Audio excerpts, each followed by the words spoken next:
Hello jazz fans, how in the world are you? Tom Manuel here. I'm the president and founder of the Jazz Loft in Stony Brook, New York, the East Coast's premier and only venue solely dedicated to the American-born art form called jazz through our trifold mission of preservation, education, and performance. This is another one of our episodes in a wonderful series that we call Behind the Scenes. It's a chance for me to dig deep into the 6,000 square foot museum we have here, to dig into the archives, and to tell you a little bit of the history, anecdotes, funny stories, and interesting facts about the wonderfully important collections we have here at the Jazz Loft.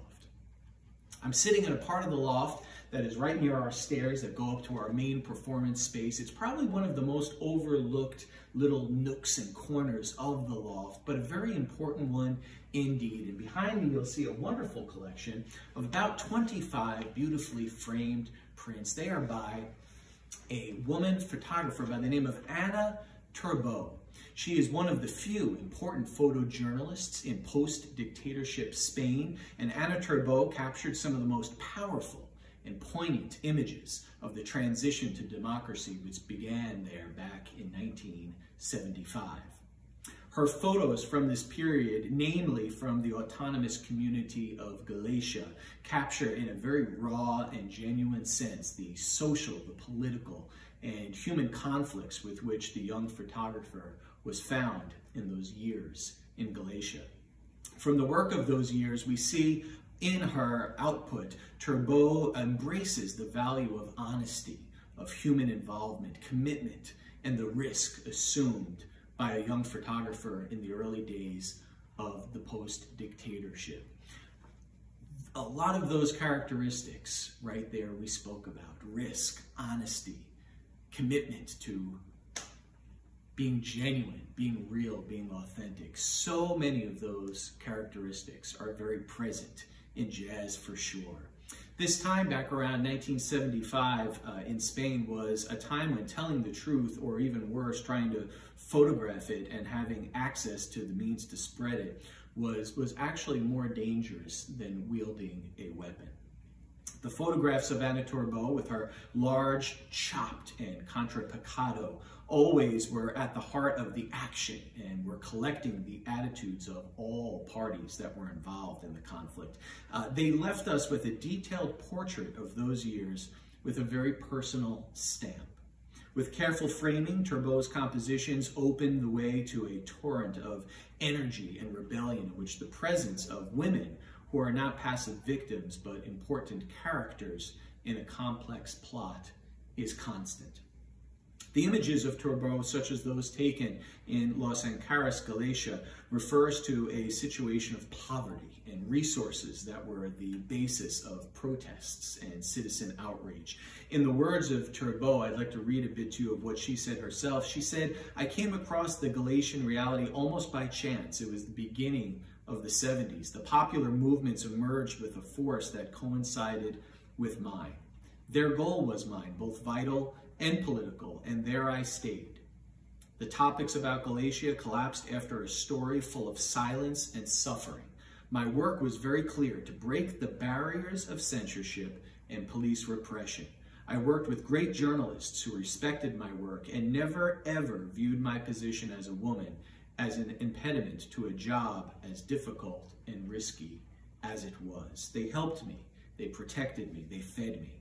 I have in my mind very exciting anecdotes, but at the same time, very hard situations that were intertwined with my feelings and my rage at what our country had lived with under the Franco regime." As a woman at that time, when other colleagues were men, Turbau certainly became an easy target to identify in circumstances in which the greatest security consisted in being able to remain in the strictest anonymity. Anna Turbau tells it with these words. She said, "In my early 20s, I was a photojournalist in a world of men photographers of the Galician newspapers who covered their backs very well without an identification bracelet. Therefore, as a free contributor to the magazine Interview, the police located me in all political events, demonstrations, and what was worse, the information leaped its censorship barriers and appeared a few hours published throughout the country. Little future for such an unequal battle, and the police began the siege. I think the bad thing about having touched the sky with a finger outside your house, being a woman, photojournalist, and very young, lies in believing that everything will be as simple as demonstrating your worth and reaping the results. Well, Anna Turbau persevered through many cycles of photojournalism throughout her career, and she always looked for more favorable grounds for her survival as a person, as a woman, and a photographer. She forged forward with an entrepreneurial and independent spirit that led to put her name on some of the most important pages of photojournalism of the 1970s. The collection of work that's on display here at the Jazz Loft was photographed at the Barcelona Jazz Festival of 1975. That was the same year the transition in Spain began.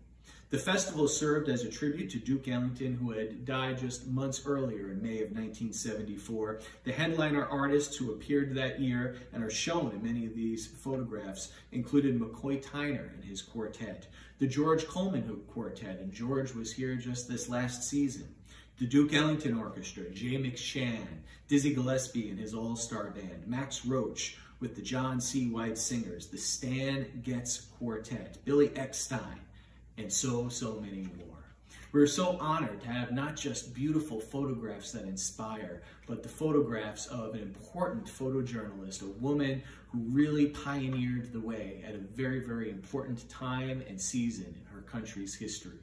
We celebrate her work, we celebrate her photography, we celebrate jazz, we celebrate so many of those characteristics in her art that we share in common with jazz, and most importantly, we celebrate her, a very, very important woman in jazz and in photography, Miss Anna Turbau. So, come on down to the Jazz Loft, check out her exhibit and so many of the other wonderful collections on display here. Thanks again for taking part in another one of our behind the scenes episodes, and we do hope to see you soon. Take care and God bless.